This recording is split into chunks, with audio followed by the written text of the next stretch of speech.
അവർ രഹസ്യ സ്ഥലത്ത് വച്ചിട്ടാണ്, ശരീരത്തിൻ്റെ രഹസ്യഭാഗത്ത് സൂക്ഷിച്ചാണ് അവർ കൊണ്ടുപോകുന്നത്.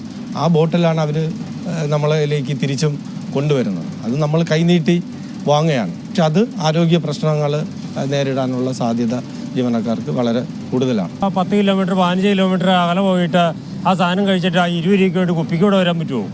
അപ്പോൾ ആ 20 രൂപ കൂടെ സർക്കാരിന് ലാഭം. അപ്പോൾ ഇതെങ്ങനെ വരും? ഈ സൈസ് വെട്ടിപ്പല്ലേ ഈ നാട്ടിൽ നടക്കുന്നത്?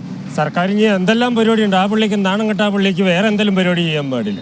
മദ്യം വാങ്ങുന്ന സമയത്ത് 20 രൂപ അധികം വാങ്ങും. ആ മദ്യക്കുപ്പി തിരിച്ചു കൊണ്ടുതരുമ്പോൾ 20 രൂപ തിരിച്ചു കൊടുക്കും. അതെങ്ങനെയാണ് ആദ്യത്തെ ദിവസങ്ങൾ നടപ്പാവുന്നുള്ളത് വളരെ തമാശയും വിചിത്രമായിട്ടുള്ള പല കാര്യങ്ങൾ കാണുകയാണ്. ഈ പ്ലാസ്റ്റിക് മദ്യക്കുപ്പിക്ക് 20 രൂപ വീതം അധികം ഈടാക്കിയാൽ കുപ്പി മടക്കി നൽകി പണം തിരികെ നൽകാൻ മാർഗമുണ്ട്. മദ്യം വാങ്ങി പുറത്തിറങ്ങിയാൽ ഉടൻ കയ്യിലുള്ള മറ്റൊരു ബോട്ടിൽ മദ്യം പകർന്ന ശേഷം ബൗക്കോയിൽ കുപ്പി തിരികെ നൽകുന്നതാണ് രീതി. ബോട്ടിൽ റിട്ടേൺ ചെയ്യുമ്പോൾ 80 രൂപ തിരിച്ചു തരും. 4 ബോട്ടിൽ, ഒരു ബോട്ടിന് 20 രൂപ. ഉപദേശമൊക്കെ കൊള്ളാം സാറേ, പക്ഷെ കുപ്പിയുമായി വീണ്ടും വരാനാവില്ല.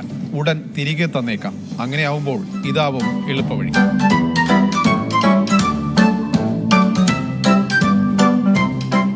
രൂപ അധികം ഈടാക്കുന്നതിന്റെ രഹസ്യമൊക്കെ മദ്യപന്മാർക്ക് നന്നായി അറിയാം. 10 കിലോമീറ്റർ 15 കിലോമീറ്റർ അകലെ പോയിട്ട് ആ സാധനം കഴിച്ചിട്ട് ആ 20 രൂപയ്ക്ക് വേണ്ടി കുപ്പിക്കൂടെ വരാൻ പറ്റുമോ? അപ്പോൾ ആ 20 രൂപ കൂടെ സർക്കാരിന് ലാഭം. അപ്പോൾ ഇതെങ്ങനെ വരും? ഈ സൈസ് വെട്ടിപ്പല്ലേ ഈ നാട്ടിൽ നടക്കുന്നത്? സർക്കാരിന് എന്തെല്ലാം പരിപാടിയുണ്ട്. ആ പള്ളിക്ക് നാണം കെട്ട ആ പള്ളിക്ക് വേറെ എന്തെങ്കിലും പരിപാടി ചെയ്യാൻ പാടില്ല. കുടുംബശ്രീയിലൊന്നും പ്രത്യേകം ജീവനക്കാരെ നിയമിക്കുമെന്ന ഉറപ്പ് നടപ്പായതേയില്ല. ജീവനക്കാർ തന്നെ കുപ്പിക്ക് മുകളിൽ സ്റ്റിക്കർ ഒട്ടിക്കണം, രസീത് നൽകണം, ഒഴിഞ്ഞ കുപ്പിയുമായി വരുന്നവർക്ക് പണം തിരികെ നൽകണം.